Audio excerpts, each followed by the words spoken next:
고린도전서 3장 9절 우리는 하나님의 동역자들이요 너희는 하나님의 밭이요 하나님의 집이니라.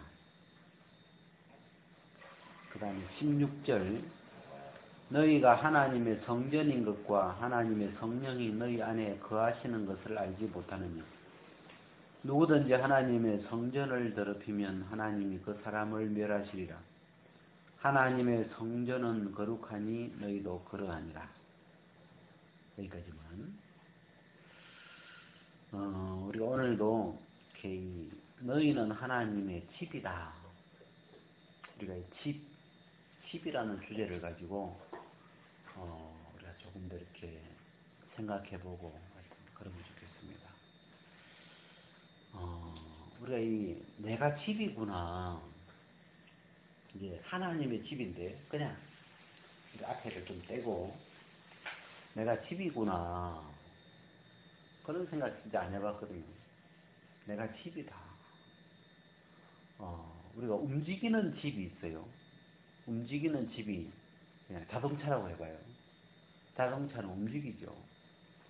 바퀴가 달려 있어가지고 미국 같은 데 가면은 컨테이너로 만드는 집을 트럭에다가 아예 싣고 다니면서 오늘은 LA, 다음 달에는 뉴욕 이렇게 싣고 다니면서 사는 사람들도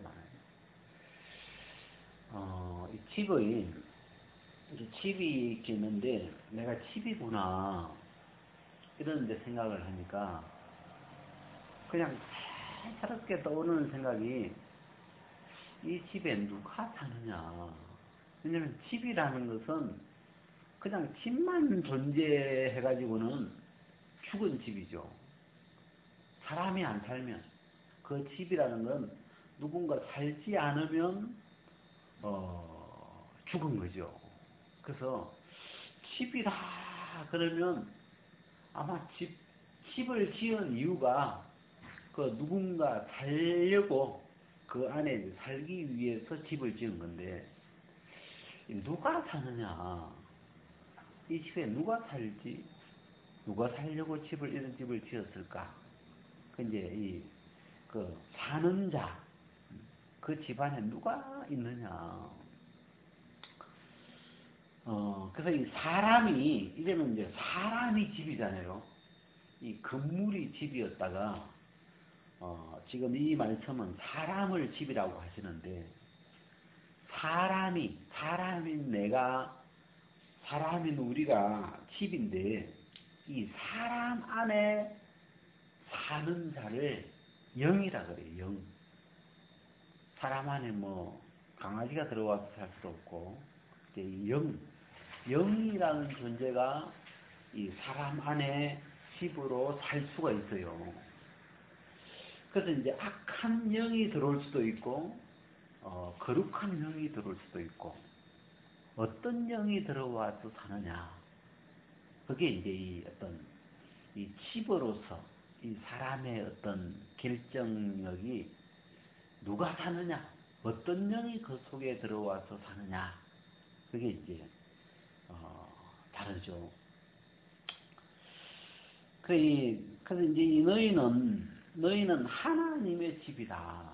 하나님이 영이신데, 그래서 이 하나님의 집인데, 그걸 이제 다른 말로 하나님의 성령의 집이다. 성령. 하나님의 거룩한 영이 너희 안에, 너희를 집으로 거하신다. 그런 말이죠. 그래가지고, 이제 이 집 이야기를 이렇게 생각을 하면서, 우리가 성경을 한 구절만 이렇게 좀, 룻기를 한번 찾아봅시다. 룻기.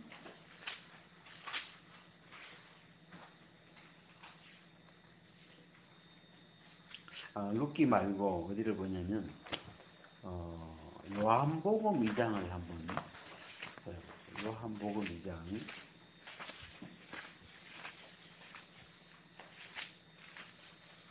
요한복음 2장.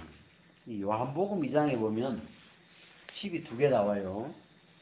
이 가나 혼인잔치집이 나오고 그 다음에 뒷부분에는 이 성전이 나오는데, 이 2장 13절에 보면, 유대인의 유월절이 가까운지라 예수께서 예루살렘으로 올라가셨더니 성전 안에서 소와 양과 비둘기 파는 사람들과 돈 바꾸는 사람들의 앉은 것을 보시고 노끈으로 채찍을 만드사 양이나 소를 다 성전에서 내어 주시고 돈 바꾸는 사람들의 돈을 쏟으시며 상을 엎으시고 비둘기 파는 사람들에게 이르시되 이것을 여기서 가져가라. 내 아버지의 집으로 장사하는 집을 만들지 말라. 자, 여기 16절에 보면 무슨 집이 나와요? 내 아버지의 집으로 장사하는 집을 만들지 말라. 여기 그 노트에다 써놓으세요. 장사하는 집. 자, 이 집은 집인데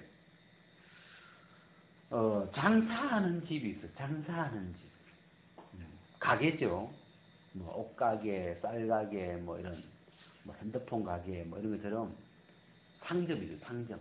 장사를 하는 집인데 내 아버지의 집으로 하나님의 집으로 장사하는 가게 만들지 말라. 네? 그럼 지금 이 장면에 보면 이 성전 안에서 이 예루살렘 성전 안에서 소와 양과 비둘기를 팔고 돈을 바꾸고 막 그 안에서 막 지금 막 그 제사 드릴 때 필요한 뭐 양이나 비둘기 이런 걸 막 쓰기 위해서 막 장사를 하니까 이 예수님이 내 아버지 집으로 장사하는 집을 만들지 말라. 여기 이제 장사하는 집에 여러분 장사하는 집안에 누가 살고 있겠어요? 네? 장사꾼이 살고 있겠죠. 장사꾼, 장사하는 사람. 우리가 상인이라 그래요. 상인. 뭐 물건을 팔아서 이윤을 남기는 상인이죠. 우리가 이 옛날에는 농업이 발달했어. 농사 짓는 거. 그냥 보통 사람들은 대부분 이 농사를 지어서 이렇게 그냥 그런 어떤 시대가 있었는데 지금 이 시대는 이 농사 짓고 사는 것보다도 이 장사하는 이 장사하는 이 시대예요, 지금. 모든 것에 이제 농사 짓는 농업도 그냥 농사 짓고 못 사는 게 아니죠. 그 안에도 그 장사, 이게 사고 팔고 농협에다가 뭐 주고 뭐 이렇게 해서 막 이 상업적인 이런 경제적인 게 우리 삶 전체에 이렇게 퍼져 있는데 여기 이제 장사를 하는 이유는 그 물건을 팔아서 이익을 챙기는 거죠. 장사라는 건 한마디로 500원짜리 물건을 떼와가지고 1,000원에 팔아가지고 500원 남기는 거죠. 그래서 이 장사하는 사람의 어떤 키워드를 찾으려면 이익. 남아야 돼요. 이거는 장사하는 사람은. 그래서 남느냐 안 남느냐, 손해보느냐 이익이 되느냐, 이것에 대해서 막 확실하게 계산이, 손해보는 짓은 절대로, 이 장사하는 사람은 절대 손해보는 장사는 안 한다. 하여튼 뭘 팔아도 안 남는다고 아무리 해도 얼마를 남겨도 남겨먹죠. 일단 그래야 그 장사꾼이에요. 그래서 우리가 이 시대가 이 경제를 중심으로 이 경제적인 게 옛날에는 뭐 농업, 경제, 문화 뭐 여러 가지 있었지만 지금은 경제가 막 그냥 이 전체 사회의 한 절반 이상을 막 차지해요. 이게 경제가 차지하는 게 이 사람의 마음에도 돈, 무슨 이런 경제적인 이런 어떤 생각이 이 사람의 마음을 굉장히 크게 차지하는 시대예요. 근데 이 경제라는 것의 중심에는 그 이익, 이제 손해를 보느냐, 이익이 되냐, 손해가 되냐, 얼마 남냐, 얼마 벌었냐, 이거 손해봤냐, 뭐 덕을 봤냐, 어떤 이런 생각이 중심에 가득 담겨있는 집은 장사하는 집, 장사. 이해돼요? 장사하는 집. 이익이나 손해 이런 쪽으로 이런 것이 중심에 그 사람의 중심에 내가 이번에 손해봤다. 내가 이번에 이번에 뭐 해가지고 이익 봤네.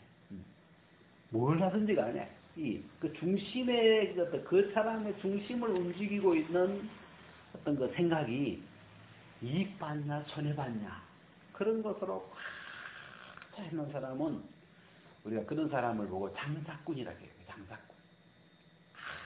항상 이런 쪽으로만 생각이 이제 돌아가죠. 그런데 여기에 이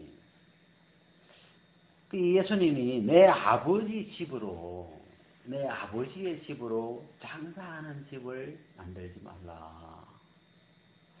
이런 사람이 있는가 하면 제가 또 다른 데를 한번 찾아보니까 이 누가복음 19장을 한번 찾아보고요.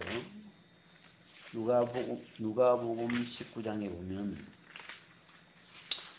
19장 45절에 보면 성전에 들어가사 장사하는 자들을 내어 쫓으시며 저희에게 이르시되 기록된 바 내 집은 기도하는 집이 되리라 하였거늘 너희는 강도의 구례를 만들었도다 하시니라. 자, 예수님이 성전에 들어가셔가지고 아까 이야기하고 같은 내용인데 성전에 들어가셔서 하나님이 장사하는 자들을 내어 쫓으시고 그죠? 하시는 이야기가 기록된 바 내 집은 무슨 집이라고요? 기도하는 집이다. 이제 아까 장사하는 집하고 반대되는 집이죠. 기도하는 집이다. 내 아버지의 집은 기도하는 집이다. 내 집은 기도하는 집이 되리라. 자, 오늘 예수님 안에서 거듭난 우리가 하나님의 집인데, 그러면 장사하는 집이겠어요? 기도하는 집이겠어요? 기도하는 집이겠죠. 예수님 안에서 거듭난 이 집은. 그래서 이 기도하는 집, 아버지의 집은 기도하는 집이고,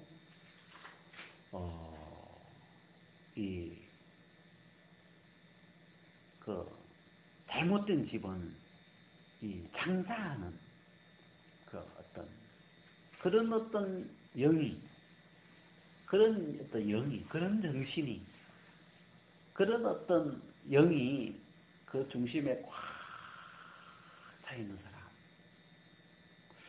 제가 지난번에 이렇게 좀 어떨 때 막 마음이 상할 때가 있는데, 이제 아는 사람이 이렇게 한번 밖에서 만나자 그래가지고 한번 나갔더만 이제 핸드폰 가게에 우리를 이제 끌어들여 가가지고 그날 무슨 하는 행사에 우리를 이제 데려가서 소개도 시켜주고 또 핸드폰도 가입하게 하고 아니면 그 일을 같이 또 이렇게 하게 하고 그래가지고 우리는 막 반가워가지고 우리 오래간만에 만나서 이런저런 이야기 좀 회포도 풀고 싶고 막 이렇게 이제 그래서 이제 반가운 마음으로 갔는데 그런 마음은 전혀 없고 진짜 이 장사하는 마음으로 이 사람을 고객 하나 이제 끌어서 거기에 이렇게 연결시켜 주려고 장사하는 마음으로 나를 이렇게 딱 대하니까 제 마음이 그냥 씁쓸해지더라고요. 그냥 물론 먹고도 살아야 되겠지.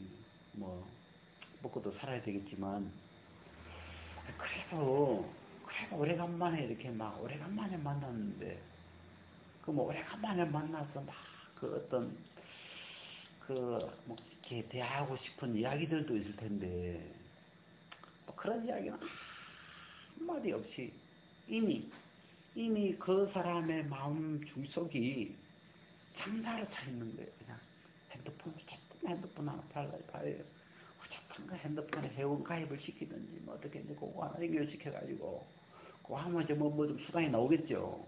뭔가 이익이 오겠죠. 근데 이렇게 그런 걸 한번 이렇게 만나보니까 마음이 안 좋더라고요. 좀.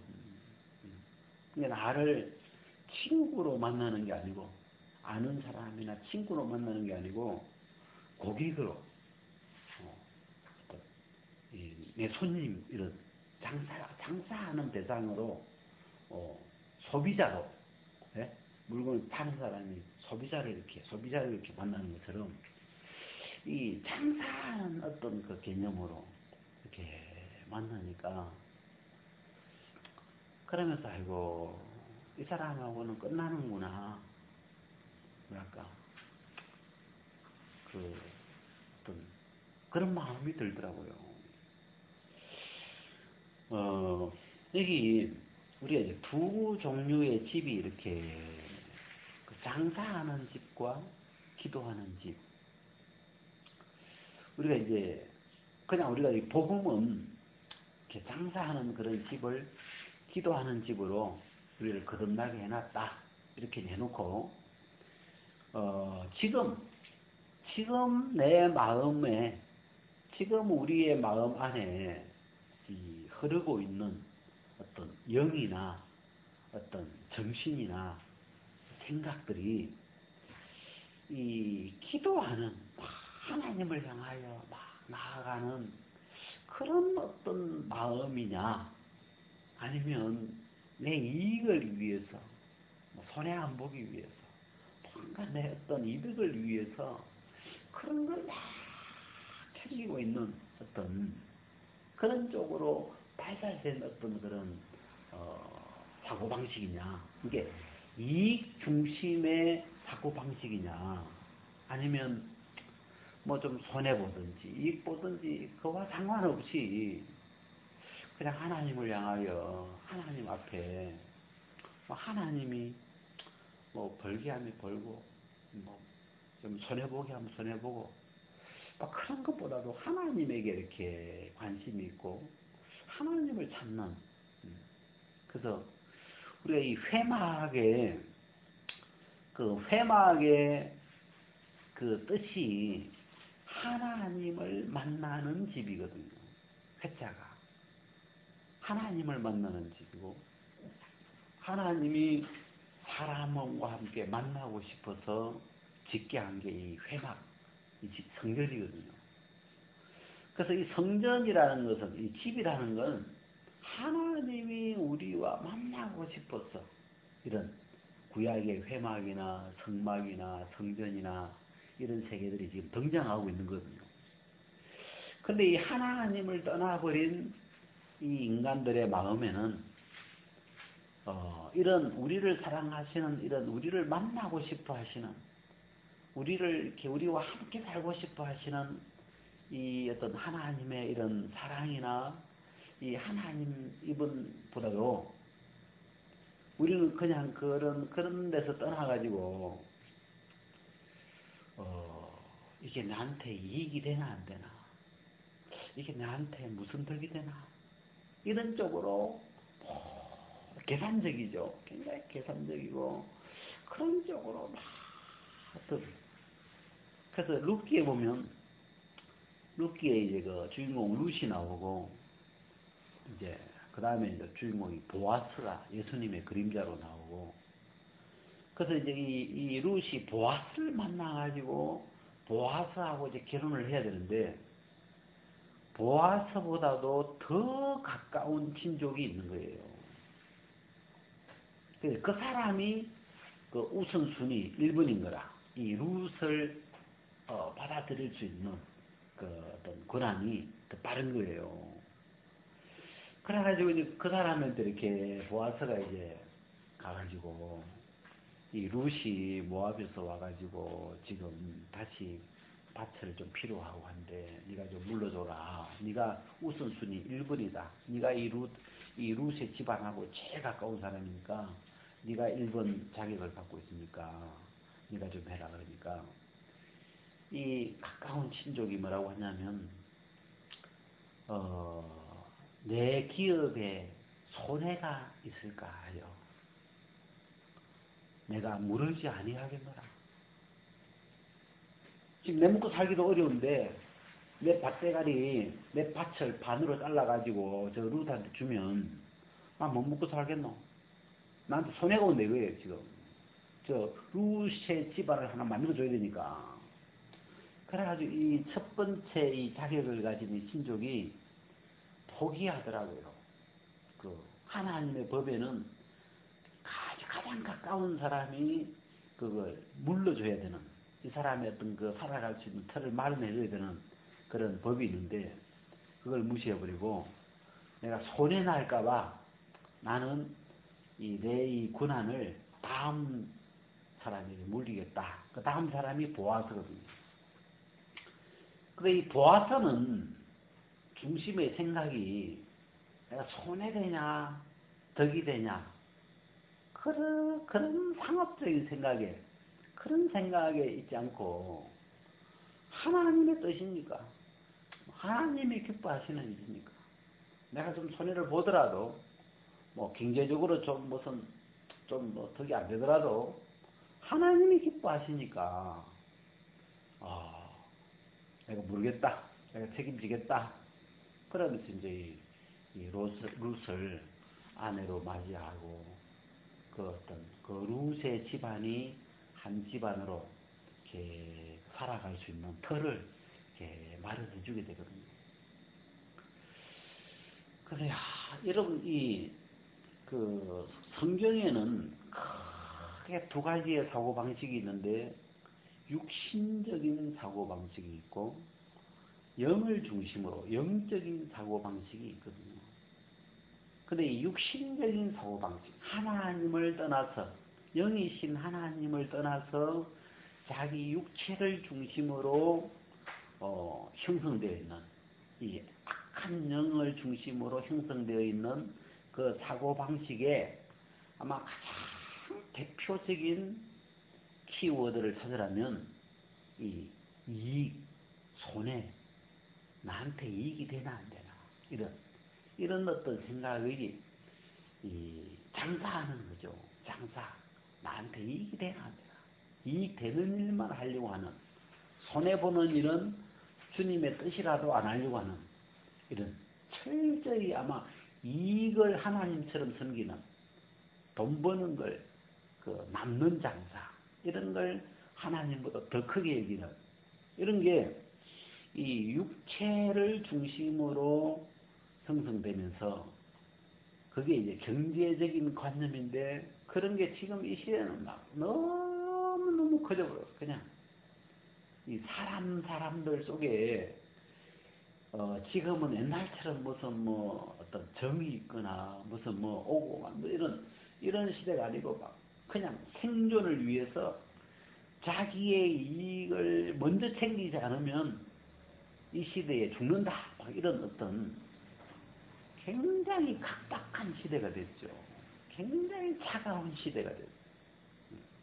그래서 내 이득을 먼저 챙겨야만 되는, 어떨 때는 막 형제지간 속에서도 부모 자식 속에서도 막 어떤 내 것을 먼저 챙겨야 되는 그런 쪽으로 너무 많은 사람들이 그렇게 분위기가 그렇게 이미 되버렸죠.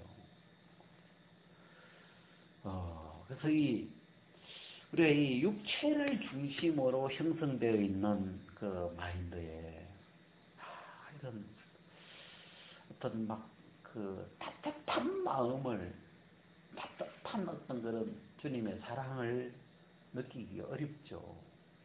지금은 시대가요. 우리 이 시대를 얘기할 때 냉혹한 시대라 그래요. 진짜 막 직장을 가도 직장 안에서 서로가 경쟁자예요. 서로가 적이에요, 지금. 굉장히 뭐랄까, 냉혹한 시대예요, 굉장히. 뻔히 가까이 있는 사람한테 밟히는 거거든요.